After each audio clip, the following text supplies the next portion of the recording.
नमस्कार, आप देख रहे हैं हरियाणा का सबसे बेहतरीन न्यूज चैनल जहां मिलती हैं आपको सिर्फ काम की खबरें। मैं हूं सत्यपाल और आप देख रहे हैं CWB हिंदी न्यूज। अगर आपने अभी तक चैनल को सब्सक्राइब नहीं किया है तो बेल नोटिफिकेशन के साथ चैनल को जरूर सब्सक्राइब कर लें। चलिए बढ़ते हैं आज की पहली खबर की तरफ।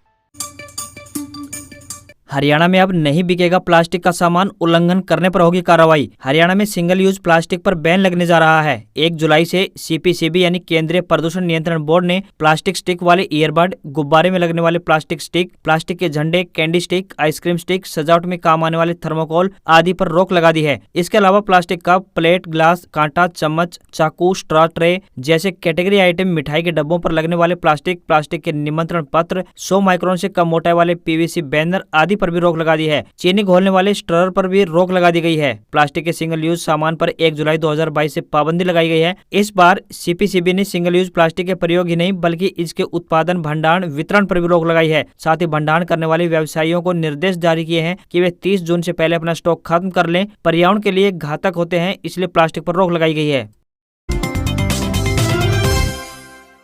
17-18 फरवरी को हर जिले में धरना देंगे पटवारी। एसोसिएशन ने डिप्टी CM और ACS को लिखा पत्र। रजिस्ट्रियों में गड़बड़ियों को लेकर काफी पटवारियों को जवाब तलब किया गया है, जिसे लेकर सभी पटवारियों में रोष है। अब एसोसिएशन ने फैसला लेते हुए 17 व 18 फरवरी को हर जिले में धरने की घोषणा कर दी है। इसी के साथ एसोसिएशन की ओर से डिप्टी CM दुष्यंत चौटाला के साथ साथ राजस्व विभाग को भी पत्र लिखा गया है। 4 साल की रजिस्ट्रियों में हुई गड़बड़ियों को लेकर बड़ी संख्या में पटवारियों से भी स्पष्टीकरण मांगा गया है। नोटिस मिलने के बाद पटवारियों में आक्रोश बढ़ गया है। पटवारियों का कहना है कि रजिस्ट्रियां करने में पटवारियों की कोई भूमिका नहीं होती। अब पटवारियों ने प्रदेश भर में 17 व 18 फरवरी को धरने देने और प्रदर्शन करने का ऐलान कर दिया है। हिसार स्थित लुवास में नए कैंपस तैयार, अगले शैक्षिक सत्र से पढ़ सकेंगे विद्यार्थी। लुवास सिरसा बाईपास के पास अपना नया कैंपस बना रहा है। लुवास का नया कैंपस अत्याधुनिक होगा। इसके साथ ही यहाँ ऊर्जा को बचाने के संसाधनों को भी स्थापित किया जाएगा। सोलर आधारित पैनलों की मदद भी ली जा रही है ताकि बिजली आदि की व्यवस्था की जा सके। 11 वर्ष पहले लाला लाजपत राय पशु चिकित्सा एवं पशु विज्ञान विश्वविद्यालय ने अपने कैंपस में विद्यार्थियों को शिक्षा ग्रहण करने का मौका मिलने जा रहा है। उन्हें अगले शैक्षणिक सत्र तक का इंतजार करना होगा। अभी तक चौधरी चरण सिंह हरियाणा कृषि विश्वविद्यालय के कैंपस में लुवास को संचालित किया जा रहा है। जिन भवनों में लुवास चल रही है वह भी HAU यानी हरियाणा एग्रीकल्चर यूनिवर्सिटी की है। युवाओं के लिए खुशखबरी, अब ITI में करवाए जाएंगे PMKVY के अल्पकालीन कोर्स। अब देश व प्रदेश में जल्द ही कौशल की एक नई बयार बहेगी। भारत सरकार प्रदेश में देश भर में चलाए जा रहे राजकीय औद्योगिक प्रशिक्षण संस्थानों को अब नेशनल स्किल डेवलपमेंट कॉर्पोरेशन यानी NSDC से जोड़ने जा रही है। इसके तहत अब प्रदेश भर की 414 ITI में प्रधानमंत्री कौशल विकास योजना के तहत अल्पकालीन कोर्स भी करवाए जाएंगे। हालांकि अब तक प्रदेश के ITI में 76 तरह के इंजीनियरिंग व नॉन इंजीनियरिंग कोर्स करवाए जा रहे हैं। इनमें 2 वर्षीय, 1 वर्षीय और 6 महीने के कोर्स शामिल हैं। लेकिन अल्पकालीन कोर्स न होने के कारण बड़े पैमाने पर युवा कौशल से वंचित रह जाते थे। गौरतलब है कि प्रदेश के राजकीय ITI में केंद्र व प्रदेश सरकार की ओर से करोड़ों रुपए के टूल, मशीनरी व अन्य आधारभूत ढांचा मुहैया करवाया जाता है। यदि ऐसे में इस तरह के अल्पकालीन कोर्स करवाए जाते हैं तो इससे जहां देश व प्रदेश के लाखों युवा व युवतियां लाभान्वित होंगी, तो वहीं ITI की टूल, मशीनरी व अन्य ढांचा को भी और अधिक तरह से प्रयोग में लाया जा सकेगा। हरियाणा में लगा देश का पहला ग्रीन एनर्जी उत्पादन प्लांट, पराली से तैयार होगी बिजली। रेवाड़ी के गांव खुर्शीद नगर में देश का पहला K2 power renewal private limited का ग्रीन एनर्जी प्लांट बना है। 5 एकड़ में बने प्लांट से 2 मेगावाट बिजली का उत्पादन होगा, जिसे बिसोहा गांव में सप्लाई किया जाएगा। पराली से तैयार होने वाले बिजली प्लांट से बिसोहा 33 kV सब स्टेशन को दी जाएगी। यह सब स्टेशन बिसोहा गाँव में बिजली की सप्लाई करेगा। इस प्लांट से करीब 150 लोगों को सीधा रोजगार मिलेगा, जिसे भविष्य में सोलर के साथ जोड़कर प्लांट से निकलने वाली हीट से कोल्ड स्टोरेज चालू करने की भी योजना है। चौधरी रणबीर सिंह विश्वविद्यालय द्वारा ऑनलाइन परीक्षाओं का विकल्प चुनने के लिए साइट पर लिंक डाल दिया गया है। अब जो भी छात्र अंडर ग्रेजुएट यानी UG और पोस्ट ग्रेजुएट यानी PG के जो विद्यार्थी ऑनलाइन परीक्षा देना चाहते हैं वे 20 फरवरी तक लिंक खोलकर ऑनलाइन परीक्षा का विकल्प चुन सकते हैं। UG और PG कोर्स की परीक्षाएं 23 फरवरी से प्रारंभ होने जा रही हैं। ऑफलाइन परीक्षाओं के लिए जिले में 18 परीक्षा केंद्र बनाए गए हैं। विश्वविद्यालय प्रबंधन ने ऑनलाइन परीक्षाओं में नकल रोकने के लिए नई शर्तें भी लगा दी है। जो विद्यार्थी ऑनलाइन परीक्षा के दौरान अगर चीटिंग करते हुए या किसी भी तरह की संदिग्ध गतिविधि करते हुए पाया जाता है तो अनफेयर मींस केस बनने पर उसे सुनवाई का मौका नहीं दिया जाएगा। ऑनलाइन परीक्षा के दौरान अगर विद्यार्थी की तरफ से नेटवर्किंग या किसी भी तरह की हार्डवेयर से संबंधित दिक्कत के कारण परीक्षा बाधित होती है तो उस परीक्षा को दोबारा देने का मौका भी नहीं दिया जाएगा। खेलो इंडिया यूथ गेम्स के आयोजन को लेकर बड़ी खबर। हरियाणा में खेलो इंडिया यूथ गेम्स 2021 का आयोजन मार्च माह के अंत तक करवाया जा सकता है। इसके लिए सभी तैयारियां पूरी कर ली गई हैं। यह निर्णय मुख्य सचिव संजीव कौशल की अध्यक्षता में खेलो इंडिया यूथ गेम्स 2021 की कार्यकारी समिति की तीसरी बैठक में लिया गया। हालांकि तिथि पर अंतिम निर्णय केंद्रीय खेल मंत्री और मुख्यमंत्री मनोहर लाल खट्टर के परामर्श के बाद लिया जाएगा। खेलो इंडिया यूथ गेम्स 2021 में 25 खेल स्पर्धाओं का आयोजन किया जाएगा। प्रतियोगिताएं 5 स्थानों नामतय पंचकुला, अम्बाला, शाहबाद, चंडीगढ़ और दिल्ली में करवाई जाएंगी। इन खेलों में देश के 18 वर्ष आयु वर्ग के लगभग 8,500 खिलाड़ियों के भाग लेने की संभावना है। राजस्थान में 1102 नए केस, 6 ने दम तोड़ा। जयपुर में 1 महीने बाद एक भी मौत नहीं। 11 जिलों में 5% से कम संक्रमण दर। राजस्थान में कोरोना के 1102 नए केस मिले हैं, जबकि 6 मरीजों की मौत हो गई है। जयपुर में 1 महीने बाद कोरोना से एक भी मौत नहीं हुई है। राज्य में 12,876 लोगों के सैंपल की जाँच की गई, तो वहीं पॉजिटिविटी रेट 8.56% दर्ज की गई है। जिलेवार कोरोना केस की स्थिति देखें तो केवल 2 जिलों में ही 100 से ज्यादा केस सामने आए हैं। मेडिकल हेल्थ डिपार्टमेंट की रिपोर्ट देखें तो सबसे ज्यादा 336 केस जयपुर में मिले हैं। जयपुर के अलावा राजसमंद में 106 केस मिले हैं। वहीं 3 जिलों जोधपुर में 85, बांसवाड़ा में 70 तो नागौर में 50 केस मिले हैं। राज्य में अब तक की स्थिति देखें तो प्रदेश में इस संक्रमण की चपेट में 12,66,885 लोग आ चुके हैं, जिनमें 12,38,434 मरीज रिकवर भी हो चुके हैं। वहीं 9,469 मरीजों की जान जा चुकी है।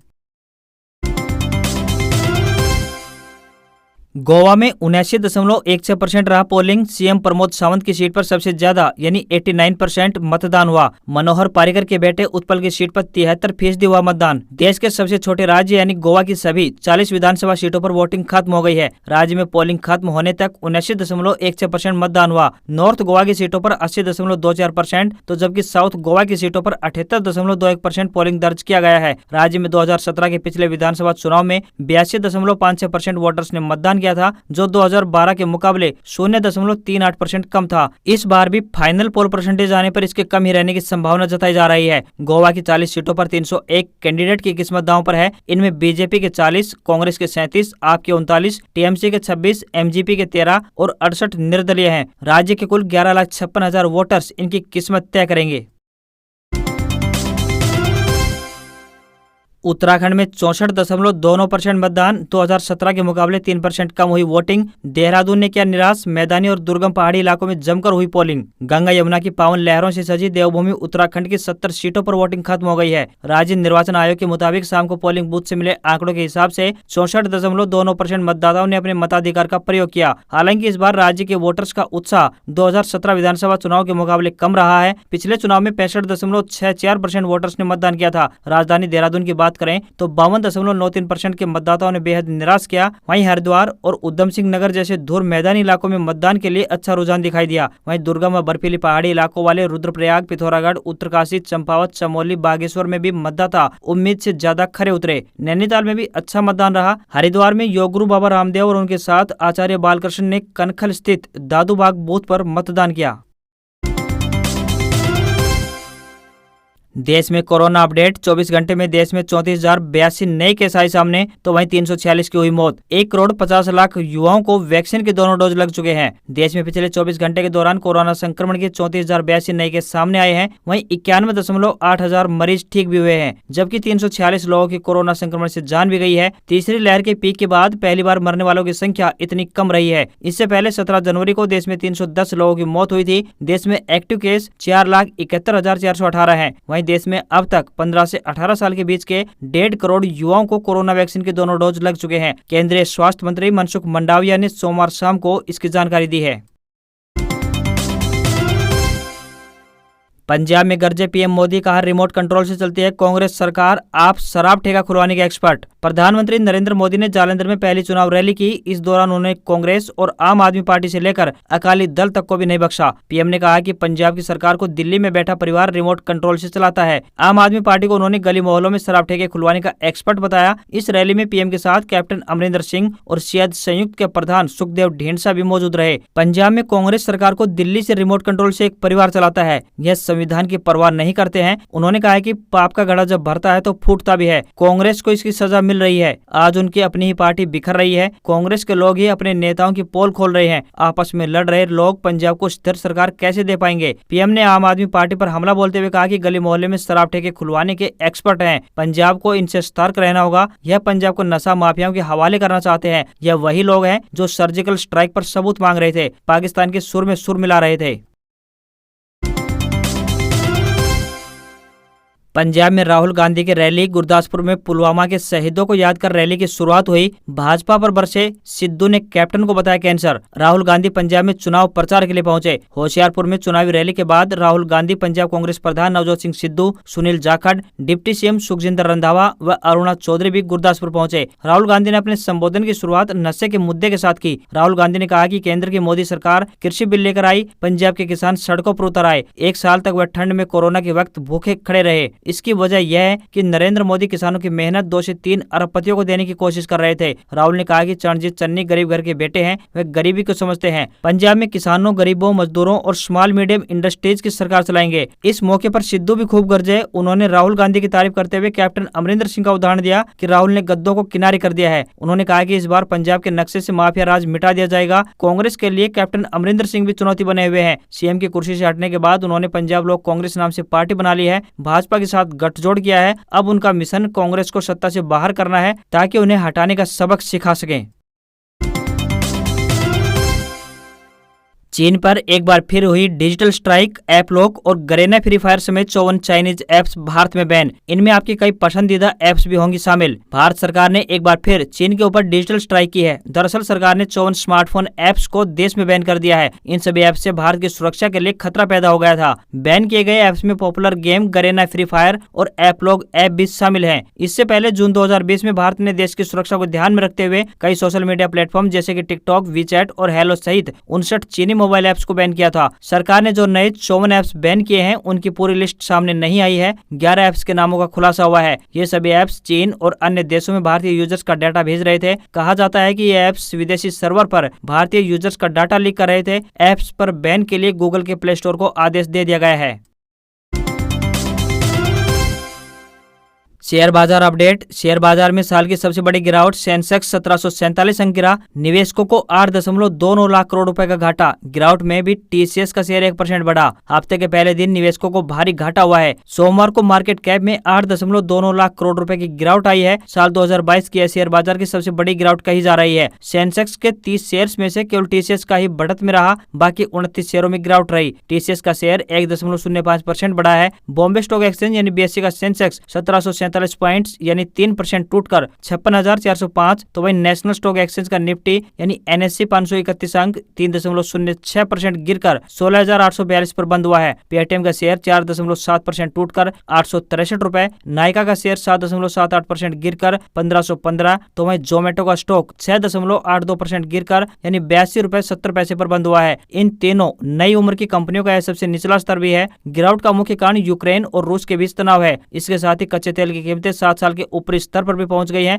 यह $93 प्रति बैरल के पार है। और अंत में चलते चलते आइए एक नजर और डाल लेते हैं कुछ अहम खबरों पर। एयर इंडिया को मिला है नया सीईओ। 51 साल के आईसी 1 अप्रैल से संभालेंगे जिम्मेदारी। तुर्किश एयरलाइंस के पूर्व चेयरमैन रह चुके हैं। इन्फिनिक्स का पहला 5G फोन लॉन्च। इसमें 48 मेगापिक्सल का ट्रिपल रियर कैमरा, साथ में 5000 mAh की बैटरी। 999 रुपए के ईयरबड्स 1 रुपए में मिल रहे हैं। स्मार्टफोन की कीमत 19,999 रुपए।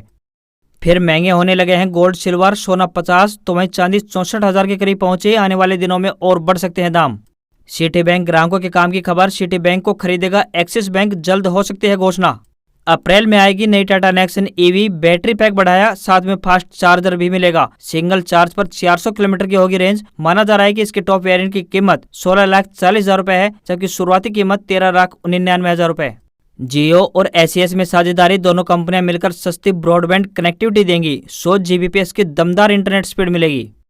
सीबीएसई की कक्षा 10वीं और 12वीं की टर्म 1 परीक्षा का रिजल्ट 16 फरवरी यानी आज हो सकता है जारी। चेक करने के लिए ऑफिशियल वेबसाइट पर करें विजिट। 5G का इंतजार करने वालों के लिए अच्छी खबर। मार्च तक पूरी होगी 5G स्पेक्ट्रम नीलामी। 4G से 10 गुना तेज इंटरनेट का उठा सकेंगे लुफ्त। खुदरा महंगाई दर जनवरी में बढ़कर 6.01% रही। यह 7 महीनों में सबसे ज्यादा RBI के टारगेट रेंज से भी ऊपर।